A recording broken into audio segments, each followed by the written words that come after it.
ہمیں اللہ رب العزت نے انسان بنایا، ہم اپنے ساتھ والوں کو فائدہ پہنچائیں، گھر والوں کو فائدہ، رشتہ داروں کو فائدہ، اپنے ہمسایوں کو فائدہ، معاشرے کو فائدہ۔ مومن ہوتا ہی وہی ہے جو ہر ایک کا خیر خواہ ہوتا ہے۔ نبی علیہ السلام نے فرمایا الدین النصیحہ، دین سراسر خیر خواہی ہے۔ سبحان اللہ، کیا خوبصورت تعلیم دی ہمارے آقا حضرت محمد مصطفیٰ احمد مجتبیٰ صلی اللہ علیہ وسلم۔ ہمارے اکابر کے اخلاق اچھے ہونے کی بنیادی وجہ پتہ کیا تھی؟ ان کی سوچ بہت بلند ہوتی تھی، بہت بلند سوچ ہوتی تھی۔ بلند سوچ ہونے کی وجہ سے ان کے مقام بلند ہو گئے تھے۔ آپ غور کریں کہ ایک پتنگا ہے، اس کو پروانہ کہتے ہیں، اسی سے ملتا جلتا ایک اور ہے جس کو مکھی کہتے ہیں، اس کے بھی دو پر، اس کے بھی دو پر، اس کو پروانہ نہیں کہتے، حالانکہ یہ اس سے ملتا جلتا ہے، سائز بھی ایک جیسا، مگر اس کو پروانہ کہیں گے اور اس کو مکھی کہیں گے۔ اس کی وجہ یہ کہ اس مکھی کی سوچ گندی، یہ نجاست پہ بیٹھتی ہے، گند ڈھونڈتی ہے، اس کی گندی سوچ کی وجہ سے اس کو مکھی کہتے ہیں۔ اور پروانہ کس کو کہتے ہیں؟ جو روشنی کے اوپر، نور کے اوپر اپنے آپ کو فدا کرتا ہے۔ کہنے کو ہم بھی مسلمان، کہنے کو ہمارے اکابر بھی مسلمان، مگر اگر دنیا کی محبت دل میں بھر کے جیتے پھر رہے ہیں تو اللہ کی نظر میں ہماری مثال گندی مکھی کی ہے اور ان کی مثال اللہ کی نظر میں پروانے کی مانند ہے۔ آج ہمیں سوچنا ہے کہ ہم نے جو نام کے مسلمان ہیں، کام کا مسلمان بننے کی ضرورت ہے۔ تو ہمارے اکابر کو دیکھیے اللہ رب العزت نے کیا سوچ دی تھی۔ ایک دو واقعات سن کے یہ عاجز اپنی بات کو مکمل کر دے گا، ذرا توجہ کے ساتھ سنیے گا۔ دہلی کی جامع مسجد،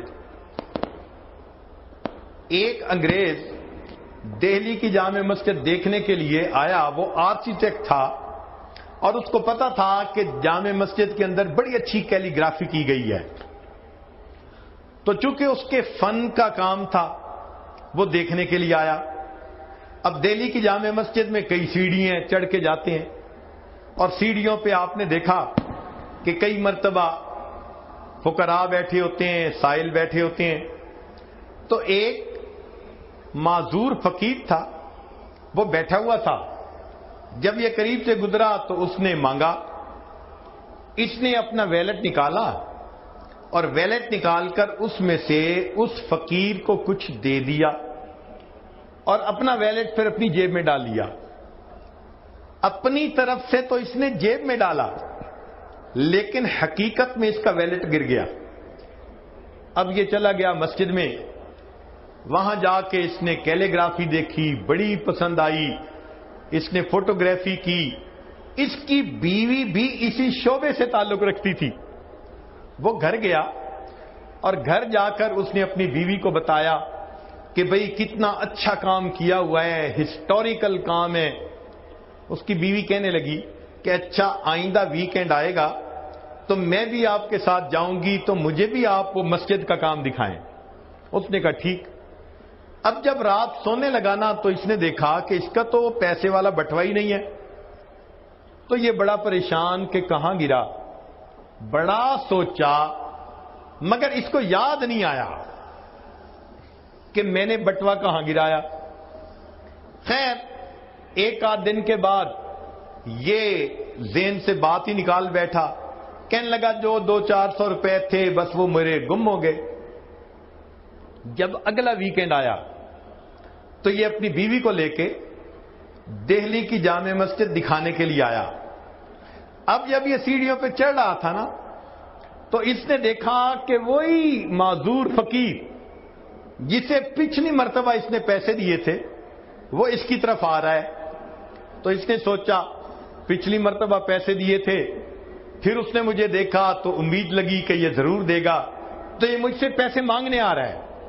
لیکن وہ فقیر جب قریب آیا تو وہ کہنے لگا کہ جناب وہ پچھلی مرتبہ آپ نے جب مجھے پیسے دیے تھے تو شاید یہ آپ کا بٹوا تھا جو گر گیا، میں نے آپ کو ڈھونڈنے کی کوشش کی مگر آپ نکل گئے، تو میں نے اپنے پاس رکھا ہوا ہے، آپ اپنا بٹوا لے لیجئے۔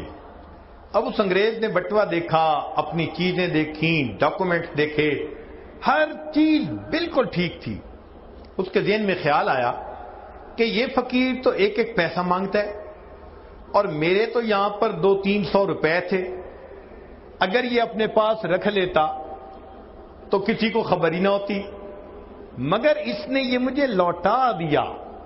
تو اس نے پوچھا کہ فقیر آخر تم نے یہ اپنے پاس رکھ کیوں نہیں لیا؟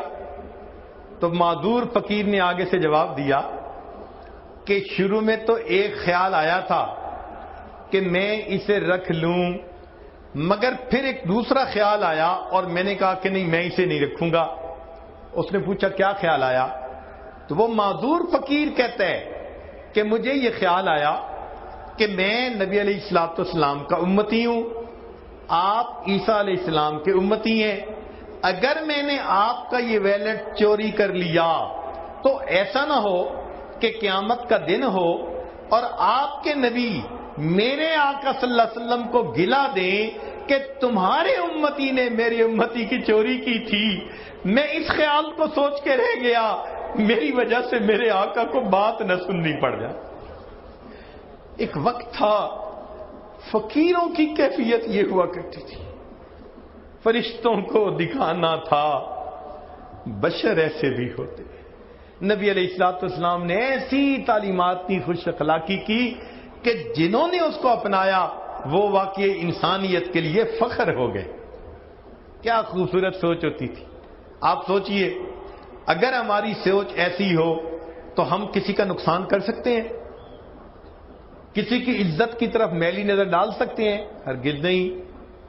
یہ ساری باتیں ہی غفلت کی وجہ سے ہوتی ہیں۔ آج اس غفلت کو دور کرنے کے لیے ہم یہاں اکٹھے ہیں۔ اللہ رب العزت ہمیں غفلت سے محفوظ فرمائے اور حقیقی معنوں میں مسلمان بن کر زندگی گزارنے کی توفیق عطا فرمائے۔